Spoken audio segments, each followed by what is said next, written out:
Tonight's species is the highest economic saltwater fish in the nation. People spend money on shrimp, corks, and a variety of soft plastics, but you can fish for this species from a dock, the shore, or any size boat you like. Tonight, it's all about the trout here on the Florida Insider Fishing Report.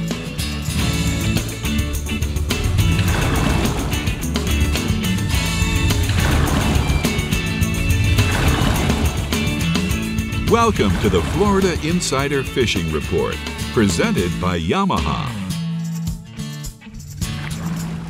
You're watching the Florida Insider Fishing Report just in time for this glorious Memorial Day weekend ahead of us, where there'll be plenty of fun, red, white, and blue, and of course fishing. And Rick, what better way to celebrate the weekend than to catch a big old trout? You know, I love throwing topwater plugs to trout. I know that a lot of the guys tonight are going to be talking about that, so I can't wait for our viewers to hear all the tricks. Oh, there's lots of tricks. And here to help us celebrate, we have a few friends in the studio from CCA, Discover Crystal River, and Columbus High School. But Dave Farrell, who's always here at the CCA workbench, is ready to celebrate. Always. Aren't you, Dave? Yes, I am ready to celebrate. I'd like to really celebrate catching a big, giant gator trout on a topwater plug, though, because Rick stole my thunder there. That's my favorite thing to do. He likes the tarpons.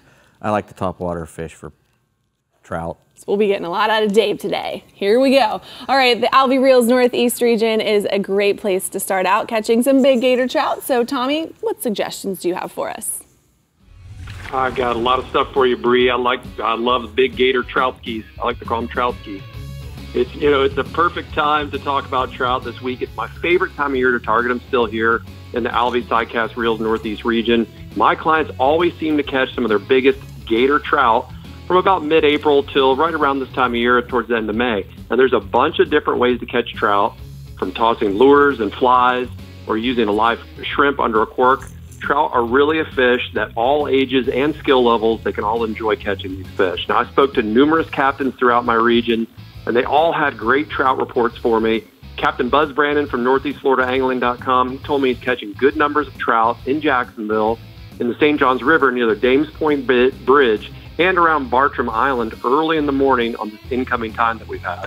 He's targeting rocks, docks, riprap, or any kind of eddy. And he's using a topwater plug early in the morning, and then he's going to switch over to a subsurface diving plug or a fish bite paddle tail when that sun gets a little higher in the sky. Now, I also spoke to Captain Shane Stover from InshoreAdventures.net, and he tells me the trout have b0been stacking up in the smaller feeder creeks leading in and out of Pellicer Creek in Palm Coast. Shane's having his clients free line a live shrimp rigged on a 2/0 Eagle Claw circle hook. And he's just letting that shrimp drift with the incoming tide into the deeper bends of those creeks. In St. Augustine, I've been finding some big trout up shallow on the flats, along the grass edges, and on the oyster points if the tide's down a little bit. My biggest springtime trout always seem to come from that topwater that Rick was talking about, and some subsurface plugs as well. Now, this time of year, those big gator trout are full of eggs, so take good care of them. Make sure they get a nice, healthy release. And I've got a picture here. This is Andy Boudreau with his gator trout that he caught on a topwater plug on a recent trip with me here in St. Augustine. Andy won that trip with me through a CCA event, and he scored with that big old gator trout. I'd say so. Now, staying inshore, the flounder bite has been pretty steady this week throughout the region. The low tide stage from Amelia Island to St. Augustine has been good in the creek.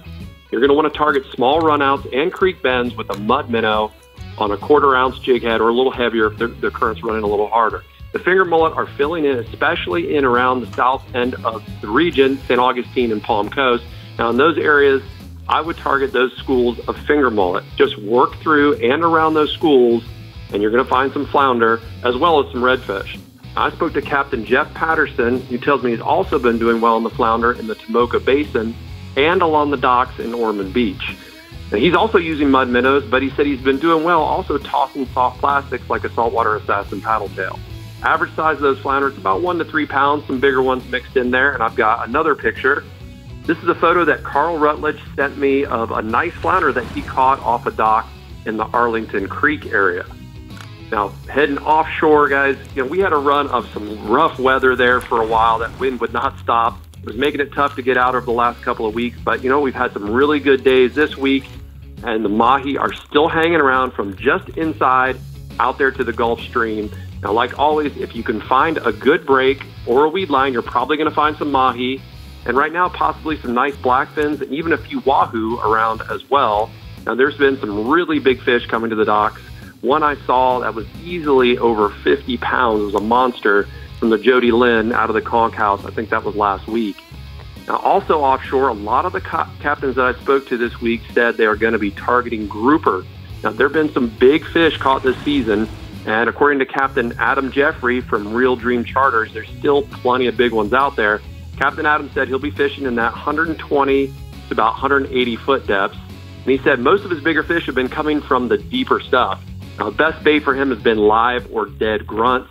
He's using a 100-pound main line and a 100 to 150-pound fluorocarbon leader on a stout rod and reel. That's pretty much what's required to pull those beasts up, as you find most of those fish on ledges and other structures. Now, Captain Adam said you might want to up your weight a bit to get your baits down really fast to get it by those amberjacks that are hanging around those same areas. And I've got a photo here of a really big grouper. Captain Adam from Real Dream Charters sent me this pic of his clients with a monster 50-pound gag grouper they caught east of St. Augustine. And guys, if you look really close, you can see like a dent in that fish's head. You think that might be where a spear just barely got him, and he got to have a second chance there. All right, thank you so much, Tommy. We're going to go and take a look at the northeast hotspots. He says inshore, fish the creeks throughout the region on the early morning, negative low tide. Look for the backing and feeding redfish. And then offshore, a mixed bag of tunas, mahis, and some sails near the stream. And groupers are hanging around in 120 to 180 foot depths. All right, Rick. Well, in the Fish Bites East region, the trout are looking for a good meal, one with a high fat content to nourish their eggs for some spawning action. So, Mike, tell us more. That's how it works right now. The key to finding sea trout in my region is to find the areas that have healthy seagrass. So that means you'll be fishing the Indian River in areas like Middle Cove, Bear Point, the Northbridge Flats, Queens Cove, even up in Vero towards the Moorings Flats. That's got some good grass still. The sea trout are still spawning, so you'll find some big fish up in the shallows at dawn, usually around the mullet schools. Then, you know, as the day goes on, they move to the deeper docks and potholes during the daytime. During the spawn, the sea trout focus on that high fat diet. So that means finfish like pilchards and sand perch and pinfish and mullet. Any finfish is what they're going to look for.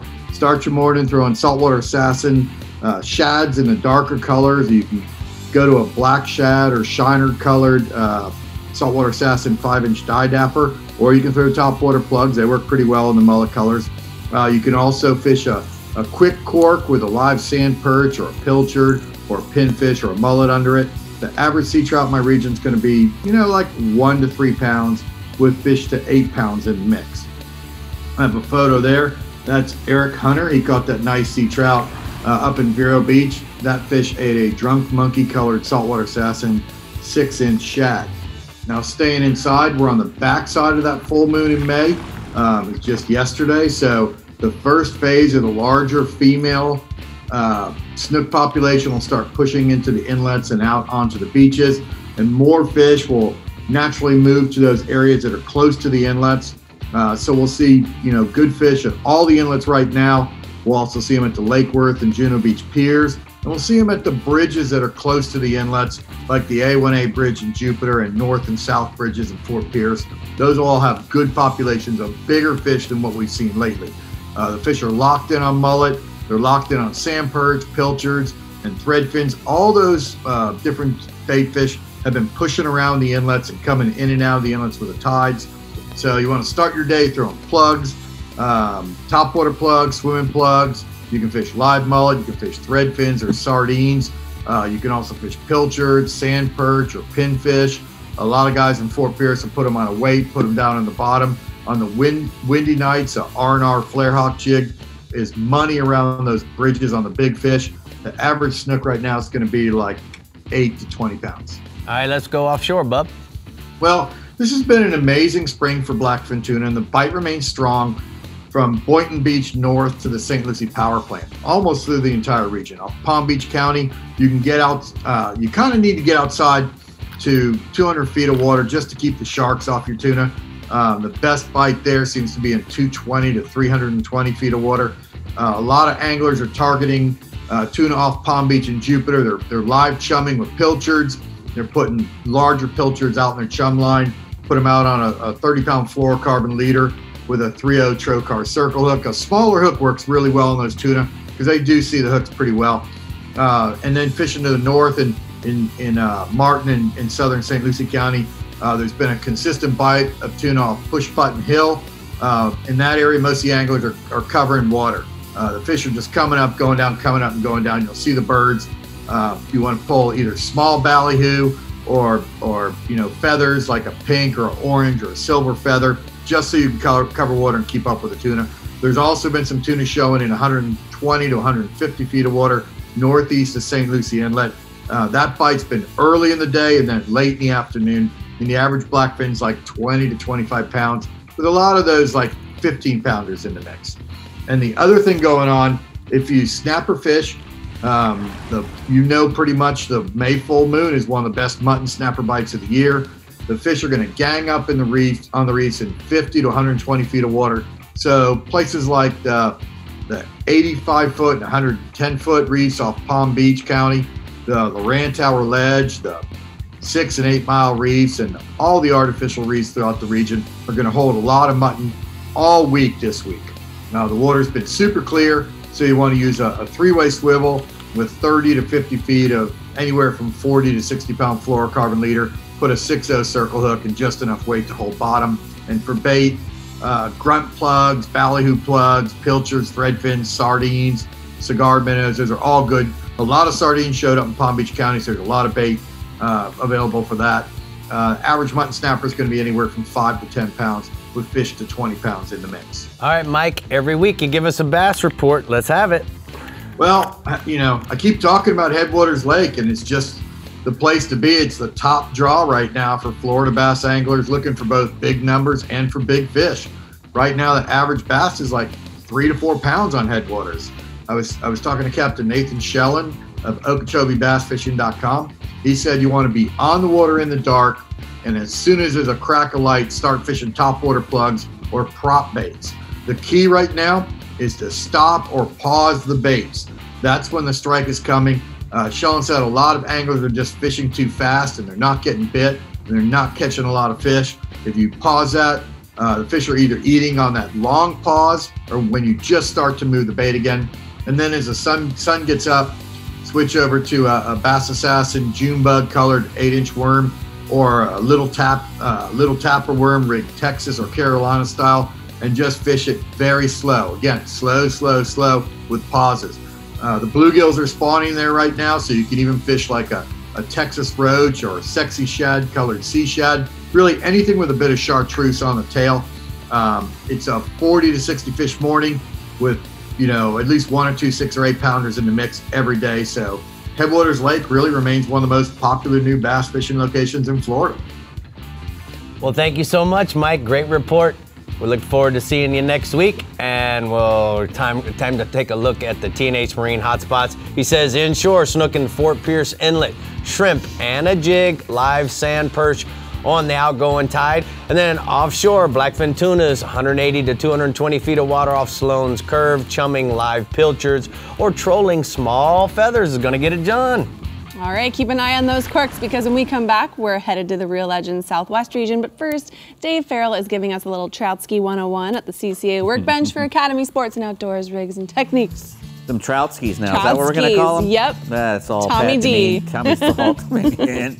We're going to be talking about the salty snack, too. Ooh. I always want to use these things. Trout ski and the salty snack. Yeah. They love We'll be them. back. The Florida Insider Fishing Report is brought to you by Yamaha. Reliability starts here. Contender Boats, always in the game. Fenwick. SiriusXM Marine. Weather, fishing mapping, entertainment. Penn. Let the battle begin. Stiffy. Innovators in shallow water performance. And Daiquiri Deck. Sarasota's favorite place to meet. Reliability. Yamaha is known for it. And it's something boaters value, because these days, few things are built to last. When we find something that is, we hold on to friendships, traditions, outboards. because every second on the water is sacred. If you count on having this time, you need an outboard you can count on to power it. That's why boaters choose Yamaha for the long run, for life, because reliability starts here. What started in the flats and bays has migrated offshore. GPS-guided trolling motor technology has moved to boats in the 35-plus foot class and allowed anchoring capabilities on most center consoles in any depth of water. From snook and redfish inshore to grouper and swordfish way out deep, Rodan Marine Systems has a GPS anchor to hold your vessel on location. Set it, forget it, catch more fish.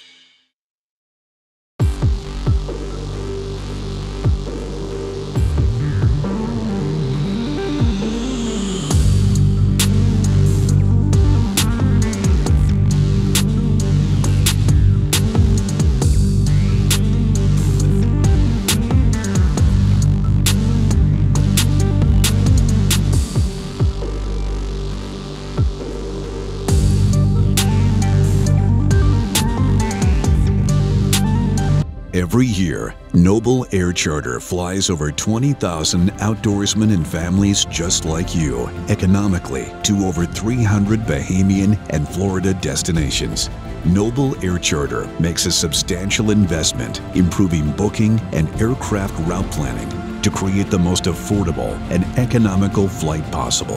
And tomorrow, Noble Air's team will rise to the challenge to raise the bar yet again.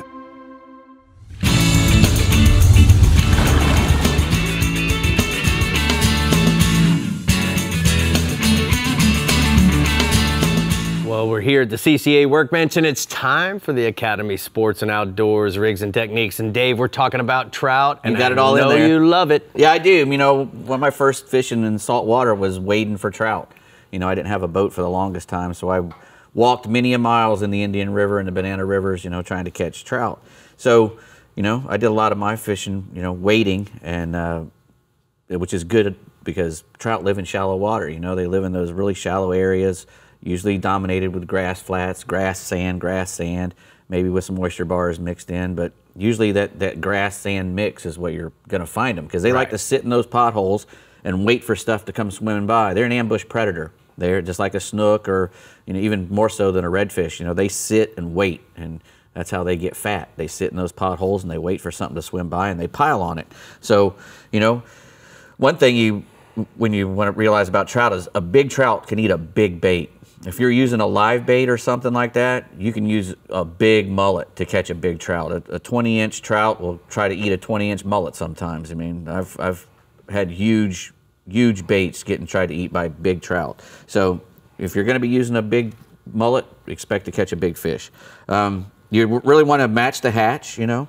When the fish are eating a bunch of mullets and other bait fish, you want to start throwing lures that imitate those things, like the one you got in your hand, that Berkeley there. Yeah, this Berkeley hijacker. Yeah. It really works well. The one thing I love about it is how it's sloped and level, so it sits in the water like this. Right. I know that you like popping type of lures because it sits like this. Yeah. As it walks the dog, Dave, every time you pull it down here, this flat surface actually chugs. Mm-hmm. Another one that I really like quite a bit is the Jaywalker 100. Right. They also make this in a 120 size, a much bigger size. Paige's favorite color is chrome. I like this. Is called the Perfect Ghost. Yeah. You know, Bass Assassin makes the salty snack, as you were talking version. About. Yeah. One thing when you're using those, just like Holiday was saying about the bass guys not catching a lot of fish on the top water, it's the same way when you're fishing for trout. If you're using the chug bug or something like that, like one of those chugging topwater baits, if you chug it and keep chugging it and chugging it and chugging it, you're not going to get bit nearly as much as if you chug it and leave it. Right.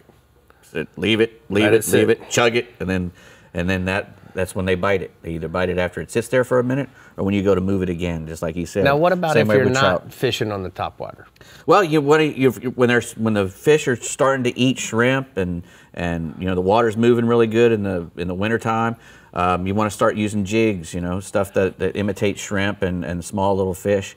But that looks like a shrimp to a trout when it's bouncing along in the sand, or, you know, right above the right above the grass, in between. There's a zone that if you can keep your baits in, that's right above the grass and right below the surface, you know, when they're up in that shallow water, if you can keep it in there, you're going to do really well. So, you know, bucktail jigs is another thing that works really great. You know, a lot of people got away from fishing bucktail jigs. I don't know why. They never stopped working. You put a little Mylar in there, or put a little piece of fish bites. Put a little piece of fish bites on there. Not only will you catch trout, but you'll end up catching flounders and everything else.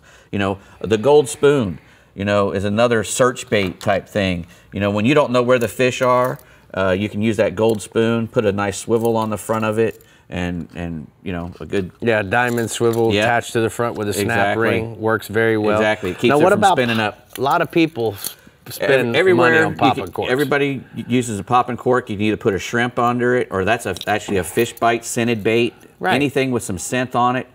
Trout are attracted to that top water popping sound, and that's why I like to use the top water lure. So when you're using that float, pout, pout, pout, just let it sit again. Don't want to walk it all the way back to you, you know, just pop it and let it sit every once in a while and let that bait go down and get in that strike zone again and pop it again and, you know, work it back to you slowly.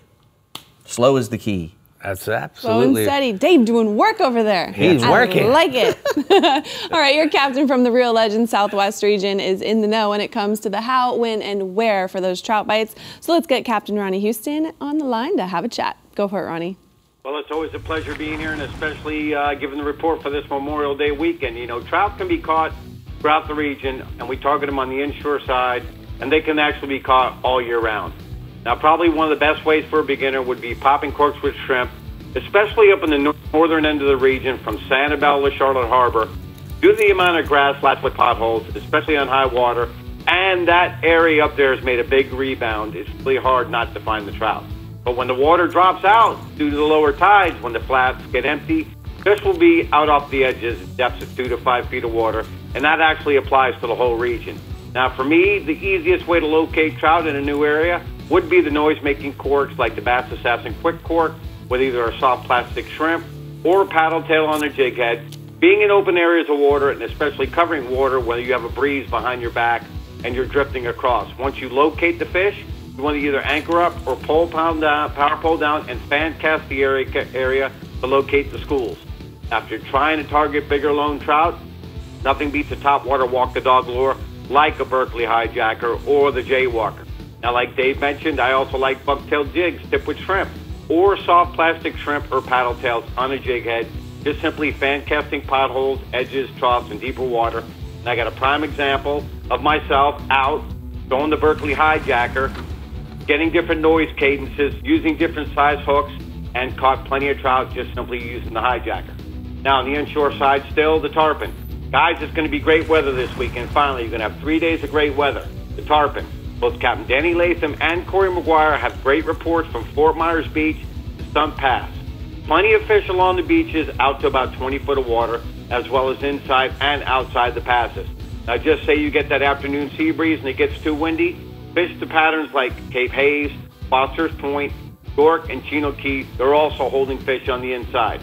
Key baits the guys have been using are thread fins, pinfish, and crabs, either free-lined or under cork. And I got a couple prime examples with Captain Danny Latham and Corey McGuire with some tarpon releases in the last week. The offshore side is going to be the red grouper. Great weather to run offshore. Captain Corey McGuire with good reports from Fort Myers Beach to Boca Grande, fishing hard bottom, still in those key depths of 75 to 90 feet of water.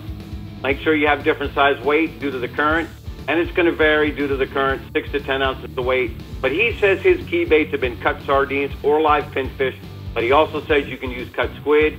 Herring will work, along with bouncing white bucktails with squid. The baits Corey mentioned above, actually the sardines and the live pinfish, he's been catching the quality size fish. There's a prime example of some nice red grouper with Captain Corey.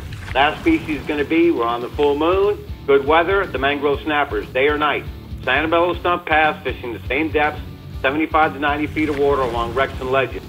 Coming in using cut shrimp, pilchards, squid, flatline, or just a little weight to get to where the fish are. But also a little secret here, while you're grouper fishing those depths, Corey's telling me you can drop down small pieces of shrimp or squid, and you'll be surprised at the size of mangrove snappers that are mixed in with them grouper. I got a prime example of a nice mangrove that was caught. Guys, Memorial Day weekend's here. Get out, be safe, but also remember and reflect on those who sacrificed their lives over the years to make sure we enjoy our life today and have a wonderful weekend. Thank you so much, Ronnie. We're going to go and take a look at the Caddy Can hotspots from the Southwest region. He says inshore, Redfish, Bull Bay, Turtle Bay, and East Wall. Fish the higher tides, deeper shorelines along the mangrove with shadow lines holding mullet. And then offshore, permit Wiggins Pass to Stump Pass, fishing wrecks out to 30 miles using live crab for those permits, Brie. You know, Ronnie said it right about Memorial Day weekend, but make sure you're in the right gear just in time for Memorial Day weekend. I certainly am. I certainly am. Now through June 1st, get 40% off Real Legends apparel for the entire family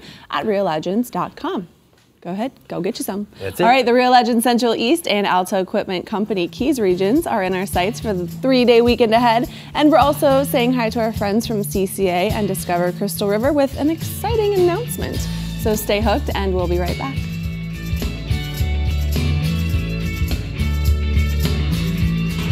The Florida Insider Fishing Report is brought to you by Power Pole, Total Boat Control, Berkeley, your fish, our science, Bajío, fresh eyes for a rich life, Blue Water Outriggers, everything for your outdoor adventure, R&R Tackle, from our tackle box to yours, Florida Coast Equipment, Florida's largest Kubota dealer. Visit one of our 4 locations or online at floridacoasteq.com. And Garmin, plot your paradise. An entirely new species of extreme predator is moving offshore. The Yamaha 5.6-liter V8 XTO offshore outboard. Extreme big block thrust and power in the industry's first direct injection 4-stroke. Quiet, efficient, powerful, and proven Yamaha reliability. More than an outboard, it's a fully integrated power system. The all-new Yamaha V8 XTO Offshore. Real Legends Performance Outfitters. All you need to feel comfortable on the water all day. Keeps you cool, dry, and protected from the sun. Real Legends Performance Outfitters. Durable performance technology at an unbeatable value. Shop anytime. Go to reallegends.com to find a store near you. The only reel with over 100 years of heritage. Alvi Sidecast reels allow you to cast over 150 yards with up to 900 yards of capacity. Alvi's state-of-the-art drag and 22-inch retrieve rate per wine is perfect for any surf challenge. Alvi reels are manufactured to best practice standards and are in fact so robust that the Alvi also comes with a 10-year salt and sand warranty. For more information, go to alvius.com. So as you can tell, I have a full house, and we have John from Discover Crystal River. And John, let's talk a little bit about this great contest that we created. Yeah, we're happy to partner with CCA. It fits right in our wheelhouse of our events and everything. So our contest, we giving away an annual membership into CCA plus the entry fee to the CCA Star Tournament. We're also providing 2 days of fishing with Captain Gary Bartell Jr.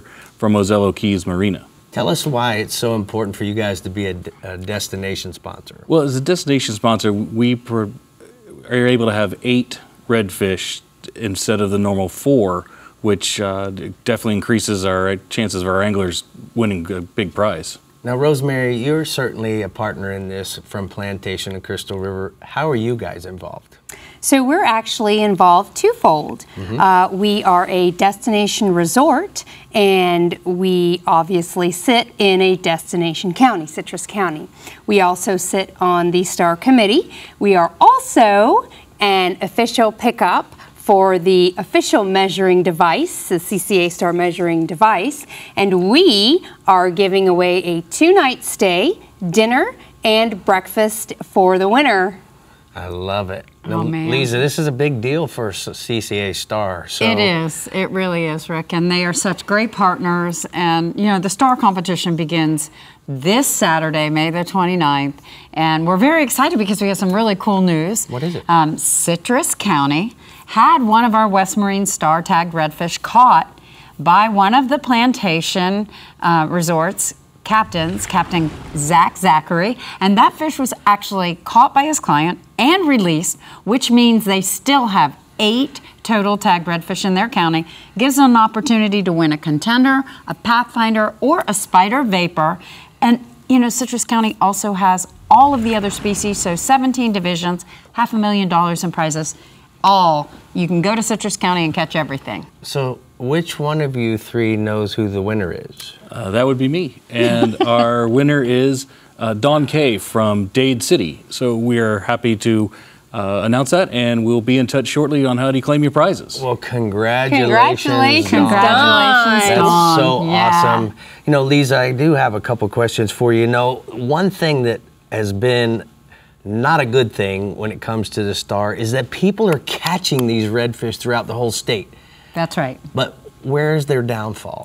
The downfall is, and I hate to do this, but if you got this on the forehead, you don't accomplish stardom. Right. Don't go out on the water without being registered. You have to be a CCA member. You have to be registered in Star.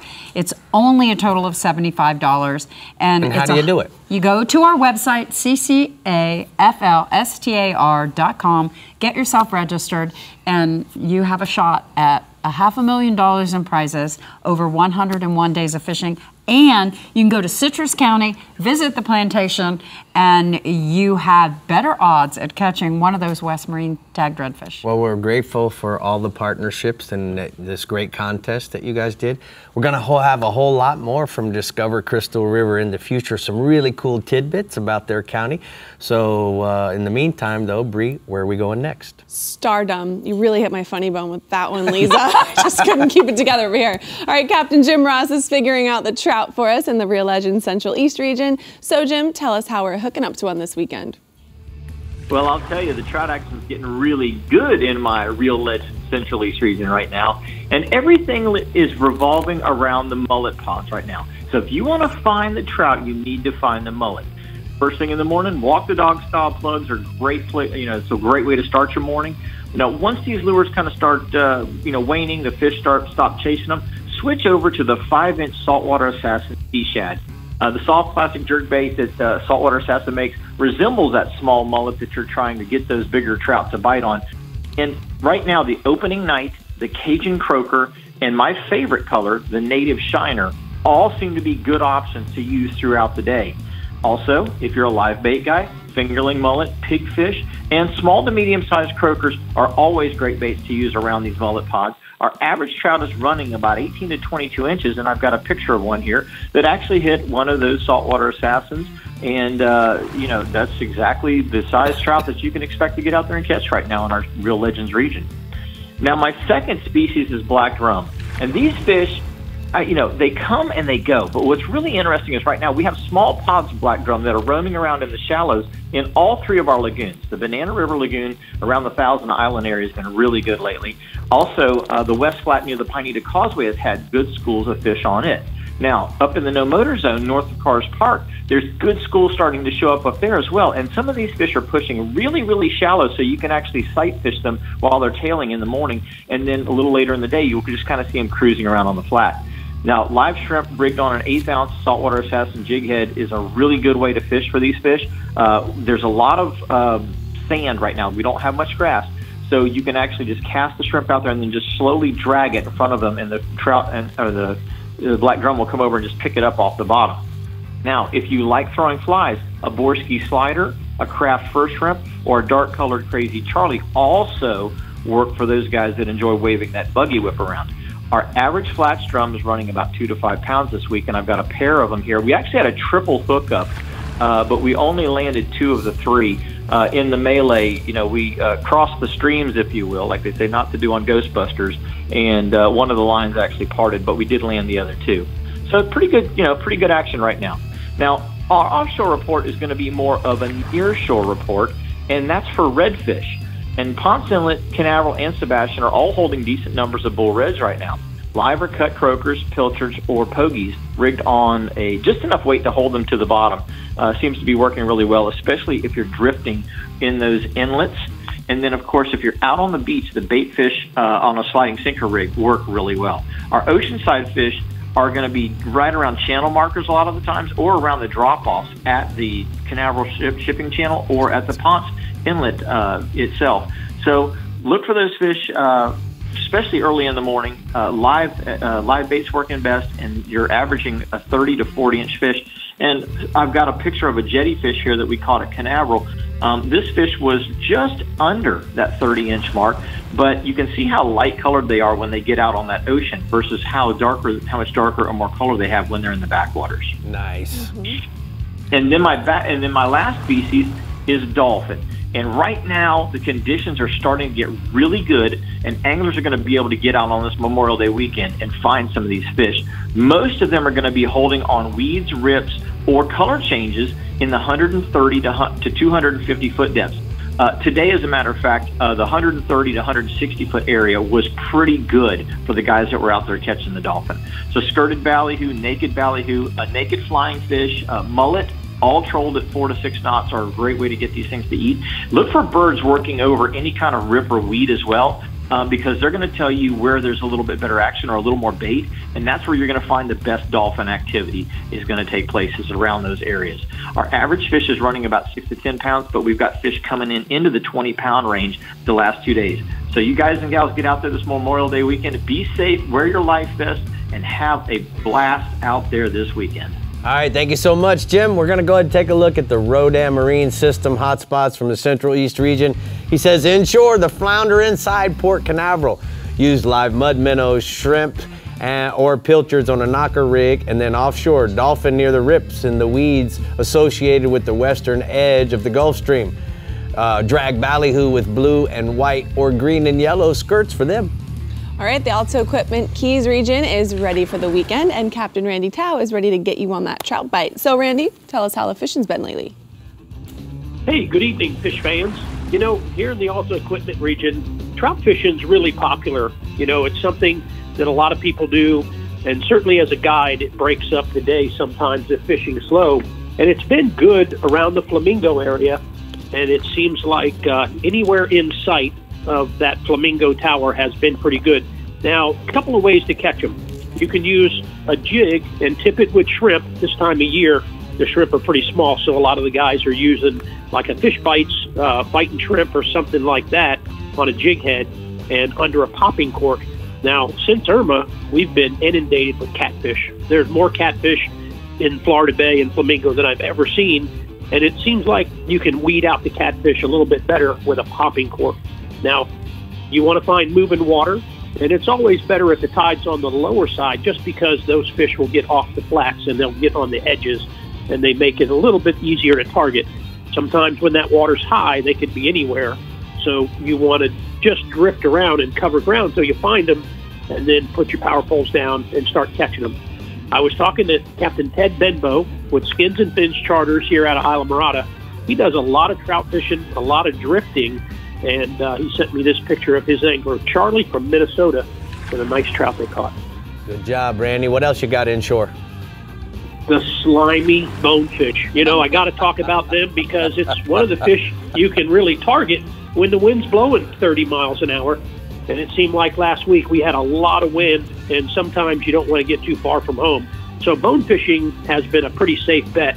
They're not big. They'll average 1 to 3 pounds. But certainly if you've got the wind and the current behind you and the water moving, you can get up on the edge or get up on the flat and a lot of times throw out a couple of shrimp. And these bonefish will find you. It's pretty impressive, their sense of smell, when you can throw a shrimp out in the middle of a flat and they can find it. But that's what a lot of guys do. Some guys will sight fish them. And being on the smaller side, they're really hard to see. They actually look like mullet sometimes. So a lot of the guys are just laying their shrimp out, being patient. And I've got a photo of Lynn from Alabama with his first bonefish. There you go. All right, let's go offshore, bub. You know, dolphin this time of year is pretty popular. Everybody's going. They weren't real happy about it last week because it was windy and rough, but that's just the cards were dealt. And it's been pretty decent. Birds are key. You know, you got to understand the birds are really going to help you. And when you see a lot of birds, that's going to mean there's a lot of bait. That means a lot of fish pushing that bait up. If you find a few birds, generally they're bigger fish because there are only a few fish pushing the bait up. So little things like that can make a big difference when you're looking for dolphin. And anything floating is always very important to check out. And probably the most important that I tell people is just have your rods ready. Have a hook on your rod, have it rigged up, because you could see a dolphin swimming or you could run into one at any time, and you just don't have time to get ready if you're not. Captain Brian Cone, on his charter boat, the Contagious, out of Robbie's, he is an expert at catching dolphin, and I've got a photo of his son, Andy, with a big cow dolphin. Nice. All right, one more. Tell me about some snapples. Yellowtails, you know, here we go. Full moon, they're spawning on the reef. They're fat, they're big, they're cooperating. And, you know, you want a good condition. Conditions are key. Wind and the current go in the same direction. And last week we had some 5 and 6 foot waves on the reef, so it wasn't very nice. But it calms down, it gets nice, and we're going to have a beautiful weekend. And you want to get about 70 to 100 feet of water, anchor down, get your chum going. I always like to throw the oats out just to get the fish from the bottom up near the surface, because I'm trying to shorten the gap between my yellowtail and a bull shark.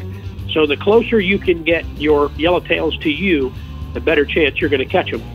And I've got a photo of Roger Rossetti fishing with the 2 conchs charters out of Marathon with a morning yellowtail trip. Pretty lineup. Pretty picture, Randy. I appreciate that. Good pictures this week. We're going to go ahead and take a look at the hot spots from the Florida Keys region. Inshore bonefish find good moving water. And be patient. Oftentimes the bonefish are hard to see, so don't be afraid just to throw out your shrimp and let it sit. And then offshore, dolphin, look for the working birds and make sure that you get in front of those birds. Otherwise, you're going to be behind them. How about that? Well, that makes perfect sense. You know, he mentioned something about catfish after Irma. For some reason, I've missed that in his reports the past couple of years. Yeah. There's more catfish. Well, that's interesting. Just caught that. That could be, well, never mind. I have my own opinion about that, so we'll keep it to myself. Okay, you should do that. Because nobody's asking. You should do that more often, Rick, actually. That's great. Coinciding with the annual Hemingway Days celebration, it's time to sign up for the Key West Marlin Tournament, July 21st through the 24th in Key West. With $50,000 in guaranteed cash prizes, registration is limited to the first 75 boats, so head on over to keywestmarlin.com to secure your spot. All right, coming up, we're headed to the StarTron Central West region, but first, Dave Farrell has some new products to show off at the CCA workbench. Dave. A 3-rod cluster. There's what? Yeah, exactly. A 3-rod cluster. Yeah. Okay. I almost clustered it up, didn't I? You almost did. Yes, I did. Clustered it up. Oh, look at that cute one. Mia gets one of those. Manatee Mia. Love it. We'll be The Florida Insider Fishing Report is brought to you by Academy Sports and Outdoors. Have fun out there. Penn, let the battle begin. Alta Equipment Company, where uptime matters. Ameritrail, load, launch, relax. Rodan, set it, forget it, catch more fish. Discover Crystal River, Florida. Bass Assassin and Saltwater Assassin. Best lures, period. And Maverick Boat Group, makers of premium boat brands Maverick, Hughes, Pathfinder, and Cobia.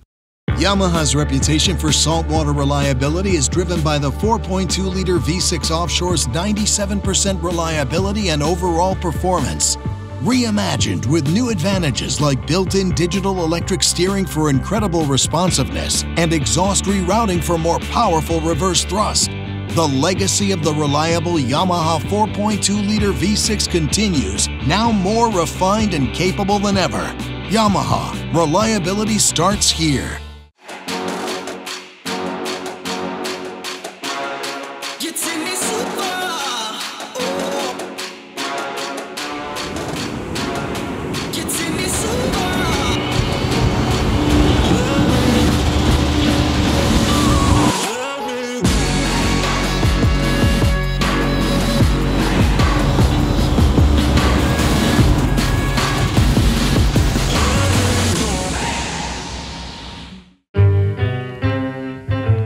Whether you like to ride the wind, find your secret cove,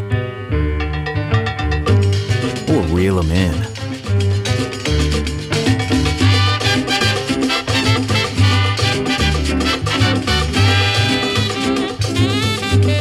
Plot your paradise.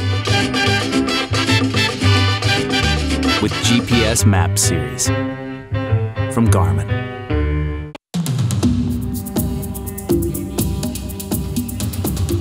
It's one of the most ancient forms of hide-and-seek known to man.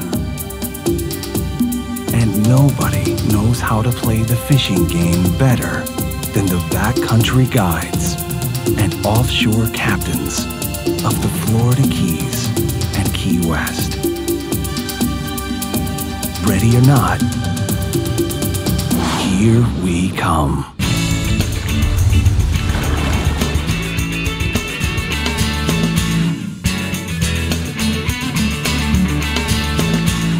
Well, we're here at the CCA workbench, and it's time for the Taco Marine new products. And speaking of Taco Marine, Dave, you got some Taco Marine stuff here. Yes, we do. We got the Trident rod holder cluster there, which is a 3-rod rod holder. It turns the 1 rod holder into 3. Perfect for, a center console boat. If you're kite fishing especially, you can put that thing in there and put a couple of kite rods. Goes in the gunnel and the rod holder in the gunnel. Exactly, and doesn't take one of your rod holders away. Actually, it turns 1 into 3.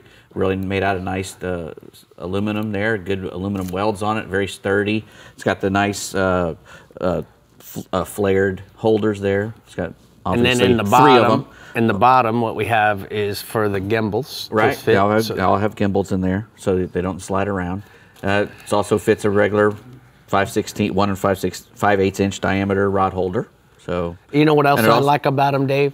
What's that? Is this the rubberized plastic? Flared round. Yep, exactly. Because it doesn't scratch up your reels. Yeah, or your rods. And that also, you can also buy this extra little doodad here, which is the detachable tackle tray. It comes with a cup holder, a bunch of drilled slots in there for knives, pliers, and lures. And it goes on here. Yeah, it just attaches right onto here. And yeah, it's pretty. Just like that. Yeah, exactly. Boom. Now, there you go. Put that in your rod holder. It comes with a little Plano thing. You put some gear in there if you want to. From my beverage. And your beverage as well. So very Taco importante. Marine. Go get you one of those. Everybody should have one of those. Next, we have some Eagle Claw hooks. We'll do the hooks first. Okay. Eagle Claw hooks. The L141, which is that kale hook. This one over here is actually the Eagle Claw. Kale hook is traditionally used for trout because, trout has a really soft mouth. This acts pretty much like a circle hook. It's got a really light wire as well. Penetrates easily. Gets right in the corner. It's a plain shank with just a little bit of an offset. Comes in 15 different sizes from a little tiny 1, number 1, all the way up to a 10-aught. So. And that's the cool part about what a kale hook is. It's not a circle hook. Nope.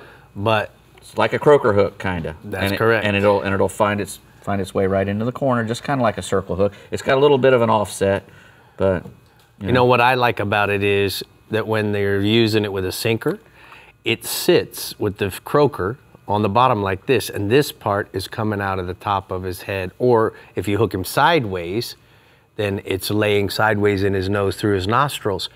Point is, lots of gap. A lot of gap, exactly. And they also have the Trocar inshore kale there, which is the Trocar version.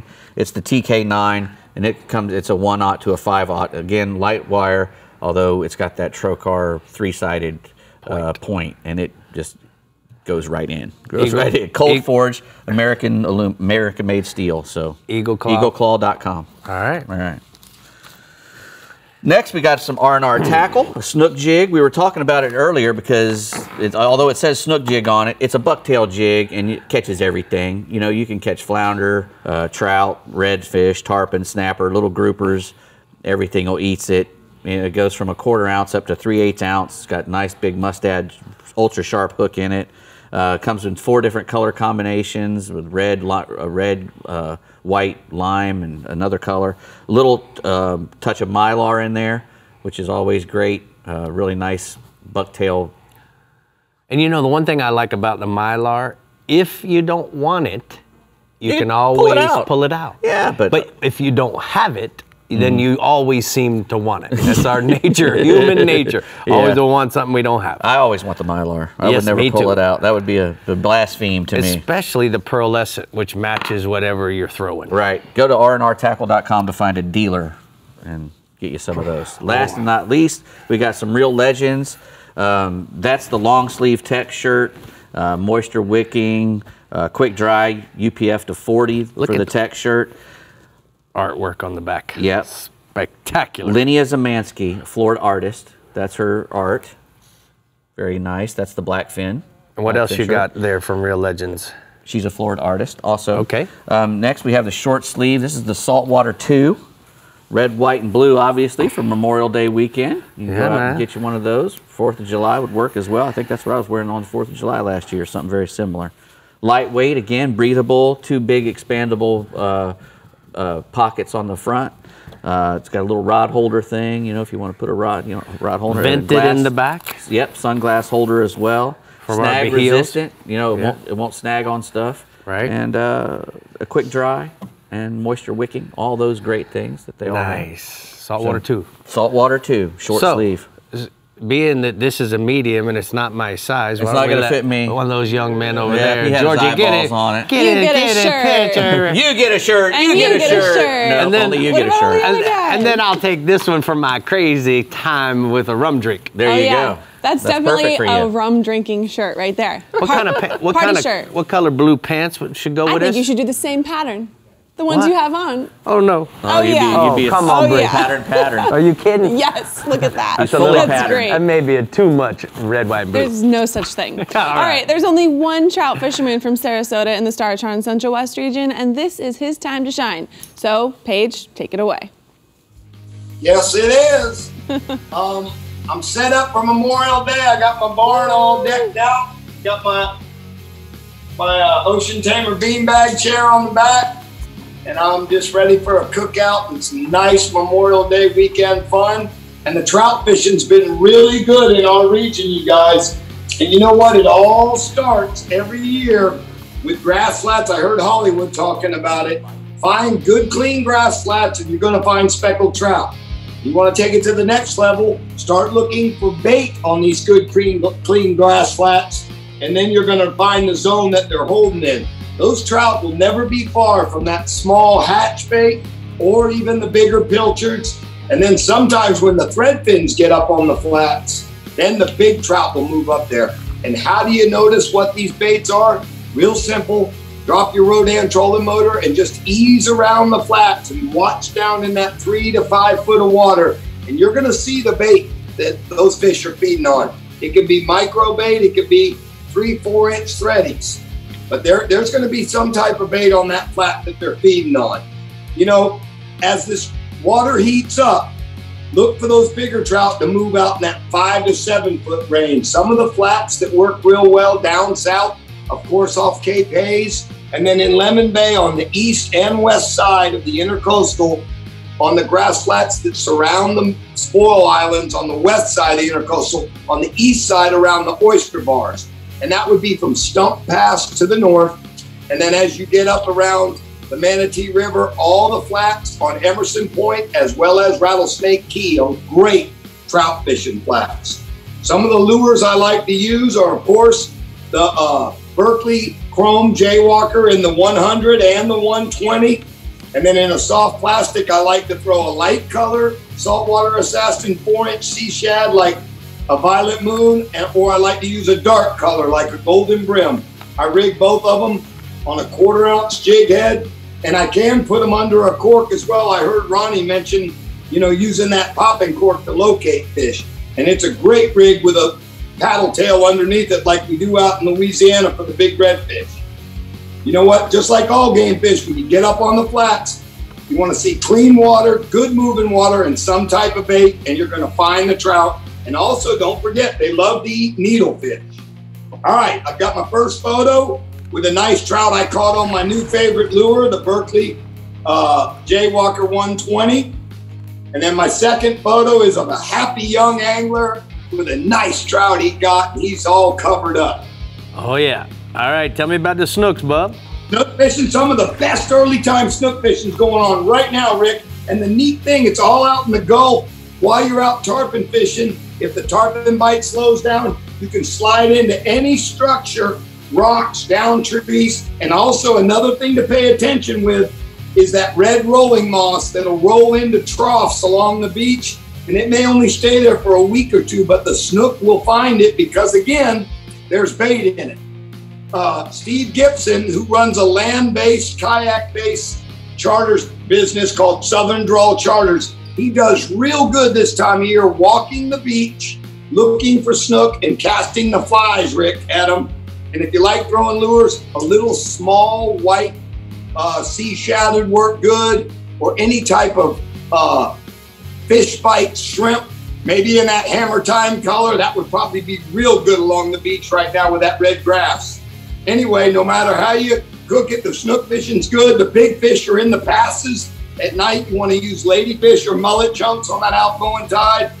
And like I said, again, if you like throwing topwater early morning in and around the oyster bars, throw that 120 chrome or bone pattern Berkeley Jaywalker. My snook photo tonight, and it's a good one, caught by a gentleman named Ross George with Captain Griffin Deans of the Manatee River Slot Machine Charters. And I mean, this kid catches some fish. You got a minute left for your offshore. You better go, bro. Snapper, full moon. I heard everybody talking about it. The big snapper bite's going to go off on these nighttime full moon bites. Any structure reef in as close as 30 feet is going to produce good snaps. And I got a photo tonight of a big mang with a Captain Tim No of Offshore Ventures. And my last species, Ronnie hit it, red grouper. It's been the mainstay. It keeps the food on the dinner plate till they open up the red snapper and gag groupers. 110 feet of water on out, and have a mixture of frozen bait as well as live pinfish. Everybody have a good Memorial Day weekend. And remember, I'm wearing my Vietnam Veterans hat for the ones that didn't come back. Well, we certainly appreciate everything you do every week, Paige, and it's time to take a look at the Daiquiri Deck hotspots. Appreciate it.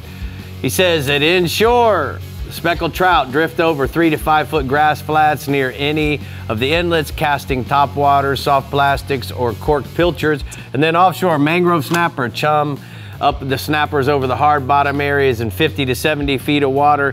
Use 20-foot fluorocarbon and 2 to 3/0 light wired circle hooks, right? Paige was all fired up tonight. We had to turn him down. He was just so excited. I know, I had to turn the volume down. Down a little bit.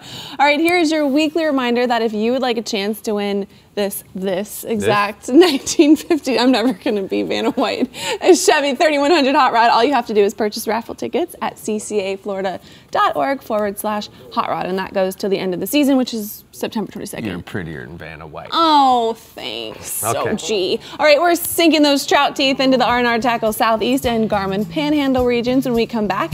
And remember, to keep up with everything fishing in Florida, make sure to head on over to our website, like us on Facebook, follow us on Twitter and Instagram, and to see new fishing adventures along with our reports, subscribe to our YouTube channel. Captain Rick Murphy will be back.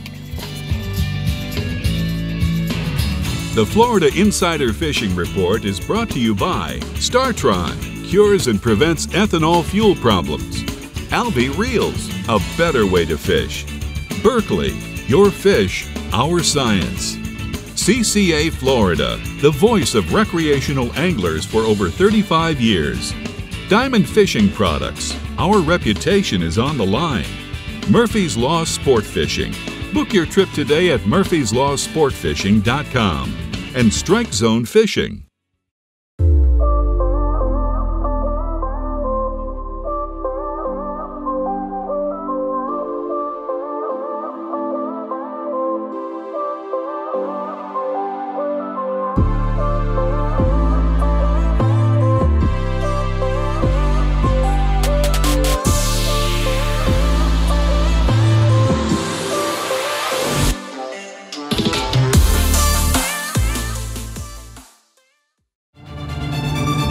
For more than 20 years, anglers everywhere have come to know one thing, that nothing says no to fish bites.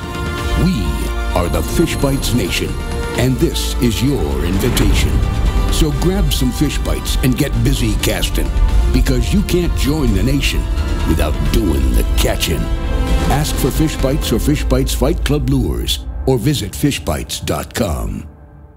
Come explore untouched Florida, where you'll step into holy sea cow and fish pristine waters where you'll reel in, whoa! Come discover Crystal River with exciting adventures and incredible surprises everywhere. From exhilarating river adventures to scalloping in the Gulf to delicious fish to fork cuisine, this is the place where you can relax into Just a short drive from Tampa and Orlando is the amazing Discover Crystal River, Florida. Learn more at discovercrystalriverfl.com. Service and reliability makes Alta Equipment the leader for all your construction equipment needs. With 7 locations across Florida and preferred brands like Volvo, Toro, TOC, Avant, and Roadtech, Alta has the equipment to get the job done. When I need equipment, I trust Alta. From agriculture to landscape to construction, Alta has you covered. For sales, rentals, service, and parts, see your local Alta Equipment dealer today or call them at 844-GO-TO-ALTA. When I head offshore, I'm always thinking about where I should go to find fish. And with SiriusXM Fish Mapping Service, I have access to oceanographic data directly on my display that shows me the areas that are most likely to have fish. The fish mapping services include all of SiriusXM weather features to keep you informed while you're out on the water, and several fishing specific features like fish recommendations, which makes it super easy by showing color-coded areas to fish based on ideal conditions for different species. If I don't see any recommendations for an ideal spot in my area, I use other features to help me find the areas with the best fish conditions. I'll look at plankton fronts and sea surface temperature fronts. These features show the areas where the most significant changes in plankton and sea surface temperatures occur. These strong fronts often attract bait fish that game fish feed on. I can see weed line locations identified by satellites where the most prominent weed lines appear offshore, and I can track their path. I can also look for upwellings and possible eddy locations that have been identified. These areas are where nutrient-rich water is likely to come up from below and where nutrients and bait fish are being concentrated. SiriusXM Marine Fish Mapping helps me plan my day before I head out, and it lets me make decisions about where I want to fish while I'm out on the water with information delivered right on my display.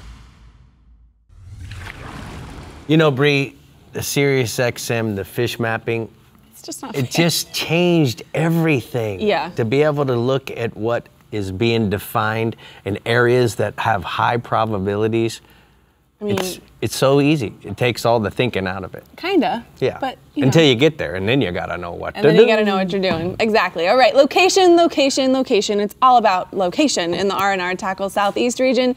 So let's get Captain Jimbo Thomas on the line and see where these trout are hiding. Hey, Jimbo. Hey, Bree. Hey, Rick, Dave, and everybody in the studio.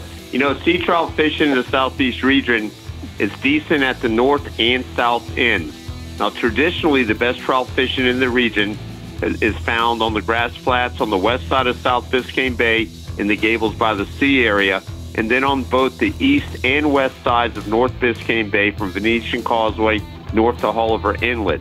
Then if you're fishing the north end of the region, look for trout on the east side of Lake Worth Lagoon and also on the ICW from Southern Boulevard Bridge south to Hypoluxa Island. Now, you want to look for areas of good moving water and heavy grass and potholes, fishing anywhere from 3 to 8 feet of water.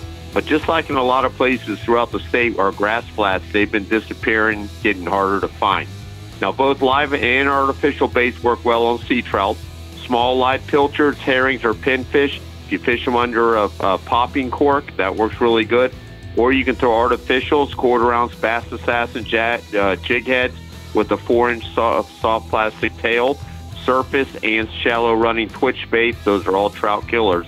Now, the average size trout in the region is 15 to 18 inches, but fish up to 25 inches are not uncommon, which that's roughly 4 to 5 pounds. Now, staying inshore tarpon fishing is in full swing in all of the inlets, creeks, and bridges of the ICW. Live crabs, mullet, neutral swimming plastic baits, and flies have all been working depending on where you're fishing. Now, when you're using live baits, use circle hooks in the 4.0 to 8.0 range. Try to match your hook to the size of the bait. If you're fishing in the inlets and around the bridges, fish have been biting on both tides in the evening, with the outgoing tide being the best. And then around those bridges, you also want to fish the shadow lines. Outgoing tide's working good. There's also been tarpon off the beaches on both the north and south sides of Government Cut. These fish have been in the 60 to 100 pound range, and the early evening bite has been best. Now moving offshore, starting to find some dolphin on a more regular basis. Most of these dolphin are being caught in 300 to 1,000 feet of water, mostly under birds. Now, most of the days lately, we've had a lot of sargassum coming through. It's made it hard to fish with. It's been very scattered, not lined up. Now, we've been spotting these fish under frigate birds and gulls, getting most bites on live pilchards, cigar minnows, or cut ballyhoo or bonita. We've also been trolling ballyhoo, small lures, and feathers under those birds and getting these fish. Now, most of the fish have been schoolies in the 4 to 8 pound range with some larger ones mixed in. But as we get further into summer, the dolphin fishing should just keep improving. Now, I got a photo here. This is one of our schoolie dolphin catches from the past week. Not huge fish, but they still taste the same. That's right. Also offshore, yep, the action on the edge of the Gulf Stream remains consistent with kingfish, blackfin tuna, and the occasional sail and dolphin. Been fishing with live herring, sardines, and goggle eyes in 120 to 180 feet of water, fishing them under the kite or fishing them on the drift or out of the outriggers. Also, it's a great idea to drop a live bait down on the bottom just in case you drift over a mutton snapper or a grouper. And if you can get some pilchards, live chumming definitely help to get that bite going. And if you can fish early in the morning or late into the afternoon, that's when the best bite is going to be, especially on those tunas. All right, thank you so much, Jimbo. We're going to go ahead and take a look at the hot spots from the R&R Southeast region. Inshore, catch tarpon in the inlets and along the bridges, shadow lines, fishing with live shrimp, mullets, and artificials. And then offshore, kite fish and drift live baits in 100 to 300 feet of water for sailfish, blackfin tunas, kingfish, and dolphin, Brie. And they all taste the same, no matter what That's size you it. get. That was a good one. All right. We went to Jimbo's for a crawfish boil on Saturday. Hi. Was it so good? Yeah, they had all the crawfish flown in. It was so awesome. Yeah, I couldn't make it. Thanks for the invite. No, you're not allowed to do half the things you used to do. Okay. The Garmin Panhandle region is a good place to be if some big gator trout, I can still see you, is what you're looking for. And you're in luck because Captain Pat Deneen is on the line to give you the trout. Right, Pat? Pat, you on the line? Pat. All right, well, we'll go ahead and start. We're going to start reading his report until we get him back on the line. He says that May is a great time for speckled trout fishing in the Florida Panhandle, Brie. Some of the biggest trout of the year are caught. The water hasn't got too hot yet, and the fish are on the grass beds. Some of the biggest ones are often in the shallowest areas hunting mullet. St. Joe Bay and its abundant grass flats has always been an exceptional place to find big gator trout. He said potholes and flats south of Black Islands towards where the old fire tower was is a really good place in St. Joe's Bay. Use live menhadens, pilchards, finger mullets, spot minnows, croakers, either free-lined or floated under a cork. And then casting topwater plugs is something that Pat loves to do. Suspending hard twitch baits and soft plastics are another productive technique, right, Pat? Rick, you can also, and really casting lures, you can cover a lot of ground, versus sitting in one spot, bait fishing. But while you're covering the ground, when you get a bite, power pole down and fish that area thoroughly, before moving on, because, often there's more than one fish there. In fact, you can make a day sometimes out of, just finding that right area. Gator trout 25 plus inches are being caught lately. There's a photo of a nice trout caught in Santa Rosa Sound while fishing with Lucky Chucky Charters based out in Navarre. And that's one of very typical of what he's been catching lately. Nice. Tell us about the redfish, Bob. Also, staying inshore, Rick, along with the speckled trout, the red fishing has been very consistent. The grassy shorelines and residential docks in the bays are producing reds, and Panama City's bay systems really shine for that shallow water red fishing. Work the Spartina shorelines in west and north bays. Pay particular attention to grassy points and tidal creek mouths. And the fish can be frustratingly spooky over there. So make long casts, minimize your boat noise. Gold spoons tipped with a crappie bait or shellcracker bait size chartreuse curly tail. It's deadly combo for prospecting for redfish. Most of the bay fish are slot fish, with some just over the slot. But when conditions permit, the beaches of Okaloosa Island, South Walton County, and Shell Island have plenty of overslots to, really bona fide bull redfish. You can see these fish in the clear water, sight cast to them with live cigar minnows, or slowly work a walk the dog type topwater bait. They seem to respond real well to that. And there's a photo of one of many big redfish we caught before this last big wind blow that we had along the beach using topwater baits. Nice. I love the decal in the background, my man. I appreciate that. All right, what else you got for us? Let's go offshore. Quick offshore, the big amberjacks are being caught on the longer charter trips.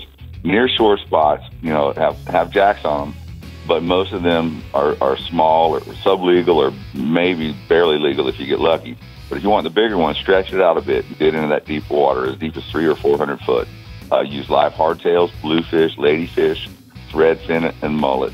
Basically nice, active live baits. And if you can keep a bonito live, you have the ability to do that, it's probably the best bait to target big jacks. I mean, those guys swim fast, and big jacks love them. Nose hook or bridle your baits on a circle hook. Use plenty of leader on your slip sinker rig. Let your bait swim around. Drop down to the depth the fish are marking. When you fish several rods, and keep baits fishing while a fish is being caught. Other jacks are going to get fired up, and you end up with multiple bent rods. Deep water jacks are commonly exceeding 50 pounds. And then finally, the king mackerel fish in the Gulf off the Panhandle remains strong near the beaches and out to about 100 foot of water. And along with this king, some big Spanish and small mahis are also being caught. A slow troll or free line cigar minnows or herring on a trace of wire and a stinger rig. Fisher baits around the buoy lines outside of St. Andrews Bay, the buoys outside of Pensacola Bay, or, we just got one buoy outside of us, Jockatassee Bay. But anywhere the bait congregates is likely where you're going to find them. There's plenty of privately made fads that's great bait spots and also great king spots. Also, target other structure like barges, concrete piles, and natural ledges. Anything that's on the bottom that's going to hold minnows. Kings are running up to 30 and 40 pounds, but 10 to 15 pounders are definitely more powerful. All right, bud. Thank you so much. Great report this week. We're going to go ahead and take a look at the blue water outrigger hotspots from the Panhandle region. Pat says the redfish on the docks in Santa Rosa Sound near Midway using live baits and soft plastics, and then offshore. Hit the big wrecks and with the hardtails for those amberjack fix before it closes on June 1st. Brie, one thing we don't really talk about, the blue water outriggers in Port St. Joe, man, they have the most beautiful store. People need to go there and just tell them that they want the Florida Insider Fishing Report discount, because they have everything in that store. See Mr. George, he'll hook you up. Florida Insider Fishing Report discount. That's it. Don't forget that. Use it everywhere. Why not? Why not? You might just get it. All right, stay hooked. You might just get it. Right? Stay hooked for a little longer, because we're headed to the Discover Crystal River Northwest region next. Yep. So we will be right back on the Florida Insider Fishing Report discount. Use it. You might That's get it. The Florida Insider Fishing Report is brought to you by Yamaha. Reliability starts here. Fenwick. The Florida Keys and Key West. Come as you are. The IGFA. Fish for the World. Noble Air Charters. Raising the bar yet again. Sportsman's Adventures with Captain Rick Murphy. Fishing for adventure. Real Legends. Everything you need to live life local. And Taco Marine. Troll the edge.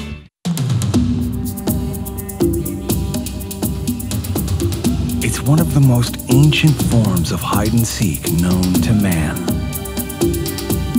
And nobody knows how to play the fishing game better than the backcountry guides and offshore captains of the Florida Keys and Key West. Ready or not,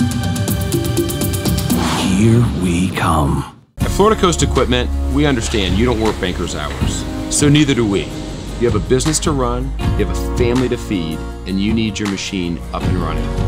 So our service team and our parts department will be there. If that means we have to stay late, we'll do it. If we have to start early, we'll do it. If Because at the end of the day, you want equipment you can depend on and people you can trust, and we have a service team that will be there to service you. Pump up the performance in all of your engines.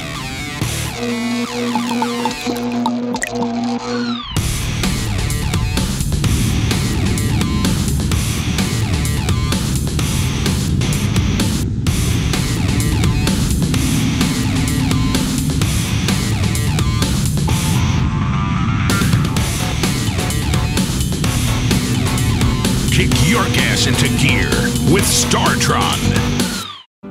I'm Captain Rick Murphy, and I'm a life member of CCA. Why am I so involved with CCA, you ask? Because I want our fisheries to be in better shape for my kids and their kids. CCA is working to ensure the future of recreational fisheries and the rights of recreational anglers. The future of fishing starts today with you. How do you want to leave things with your kids? If you're like me, you'll want to make the right choice and go to joinccaflorida.com right now.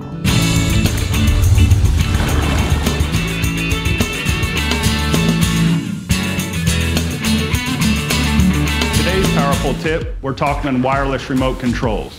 The Power Pole comes out of the box with 2 remote controls, a wireless key fob and a wireless dash switch. This dash switch is very smart. It has the ability to operate both power poles. If you have duals, you can operate your left one or your right one or both together. It also has this little speedometer here to change the poles from fast, medium, and slow depending on your fishing situation. As always, all our remote controls have auto deployment up and down. If you double tap any remote control, the pole will automatically come up, or double tap the down button and it'll go automatically down.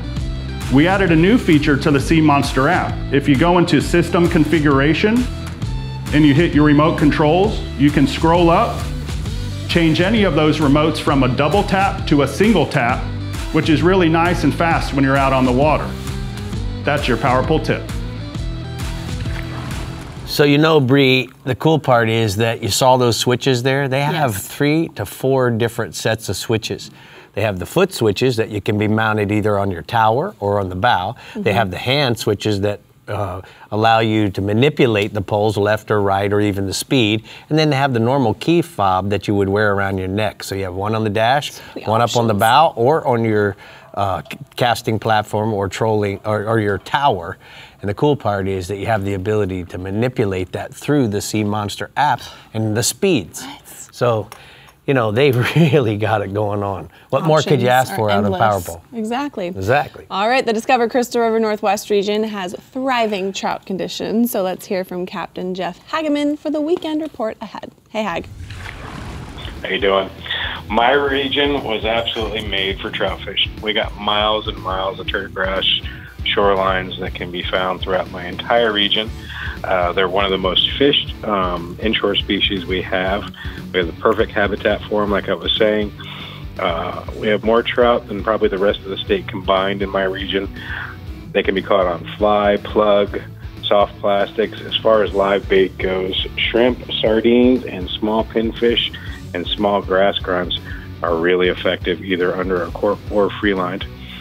Trout can be found on the grass flats in anywhere from 1 to 12 feet of water, depending on the water temp, and they're an ambush predator. So I talk about this a lot in my reports.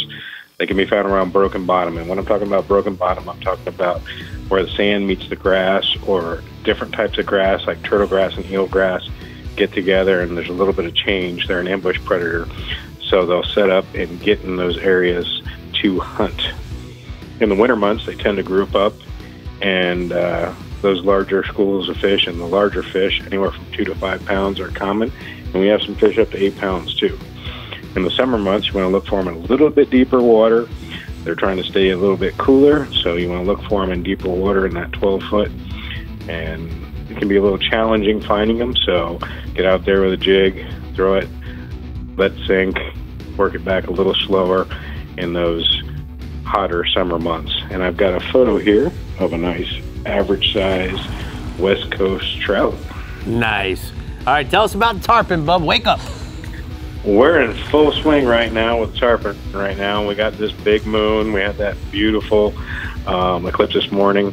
The past crabs are going to be flowing out in the afternoon, and that's going to bring the tarpon out. In the morning, you want to look for them around the beaches and passes. Crabs, thread fins, pinfish are all the baits of choice. 7/0 trocar is the hook. It is the hook, and it works great. 6 to 8 feet of 6 to 8 pound fluorocarbon leader, and a medium heavy to heavy spinning rod with 50 to 80 pound braids, which you need to go catch them. And I got a photo here of me and Pete with a nice West Coast tarpon. All right, good job there, Poppy. Okay, let's bounce offshore. Offshore, the mangrove snapper bite has been good and getting better as the summer heats up. Things are, right now, fish you're looking for are anywhere from 30 to 70 feet of water over any kind of high relief structure, and I'm talking about reefs, wrecks, shrimp, sardines on a knocker rig has been the bait of choice, and you get just enough lead to get it on the bottom. So 1/2 ounce to 3 ounces of lead, 2 to 3/0 circle hook is what you need to catch them. Staying offshore, Captain Rob Davenport of Big Nasty Charters out of St. Pete says, looks like the wind is finally breaking and you can get offshore now. The red grouper bite has been really good right now, and anywhere from 100 to 130 feet of water on small ledges and bait stacks. He's using a knocker rig with 6 ounces of lead, 7/0 circle hook with 80 pound fluorocarbon leader, and the bait of choice has been cut squid and threadfin herring. Also, he's getting some amberjack out there and any wreck right now or reef in 100 plus feet of water. All right, Hag, I got a question for you. You finish? Yes. All right, so how is your fish, your tarpon, did they, some of them go offshore on this moon? Because I know what's happened in the Keys. Actually not. Our fish are being really weird, and I think it's our cooler water temperatures right now. We've got fish off the beaches that are staying close. We've got fish that are staying out in 45 feet of water. Our flats right now are absolutely loaded with fish right now. I don't think they want to get into the passes where the water temp, we got 79-degree water temperature right now. So I don't think they're wanting to get in those deeper passes right now because of the cool temperatures. But we've got fish in every scenario you could want. So the fly guys are having a great time, the beach guys are having a good time, and everybody on the flats is still catching them too. All right, well, I'm going tomorrow, so I hope to have a good time just like those other fellas, but it's time for me to go ahead and check the Ozella Keys Marina hotspots from the Northwest region. He says inshore, snook bite has been heating up. Look for the fish around a good current flow and ambush points. Use live pilchers for bait for those snooks. And then offshore, hey, mangrove snappers over the rock piles in 50 to 75 feet of water. You might want to try some sardines or any kind of cut bait for that. All right, Rick, well, good luck tomorrow. Thank you. I hope you're one of those peachy guys. Me too. Happy out there. All right, Memorial Day weekend is calling your name, and so are some trout, so get out there and make us proud. But stay with us a little longer, and we'll tell you what we're up to next week right here on the Florida Insider Fishing Report. I'm going to put this outfit on tomorrow. You should. I'm going to. Just lay it on them. That's it. Your time on the water is precious. You return season after season to make unforgettable memories, fight a few fish, reconnect with friends, and recenter yourself. If you count on having this time, you need an outboard you can count on to power it. That's why boaters stay with Yamaha for the long run, for life. They know reliability starts here.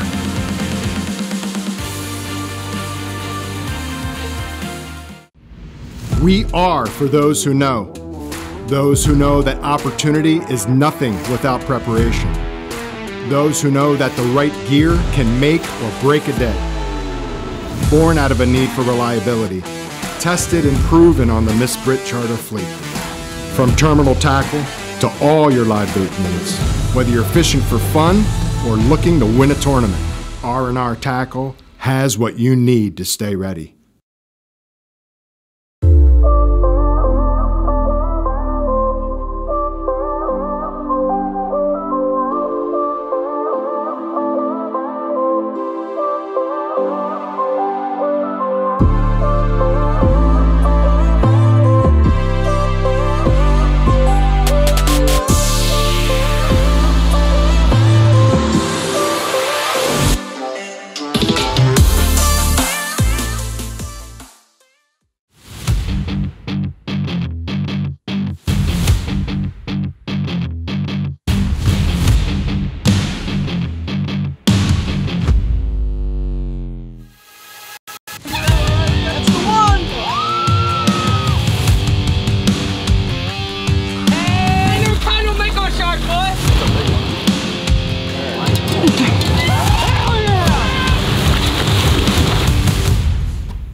next week, we're talking paddle. So make sure Paddle. you tune in. We're talking paddle, man. Get the paddle, Anything Dave. with a paddle. We're going to use it on Brie. Oh, my No, goodness. not for humans. Oh, not that for paddle? Fishing, not that Oh. paddle. Mia, But, you know, better be careful. You got that SUPs, paddle coming in. kayak. If your motor goes, you get the paddle out. That's Start it. fishing from the boat. Anyways, guys, thanks for tuning in. Have a great Memorial Day weekend. Be safe out there on the Try water. to. It's Be going to safe. be great weather, right? Don't forget the kill Bye-bye. switch. Exactly.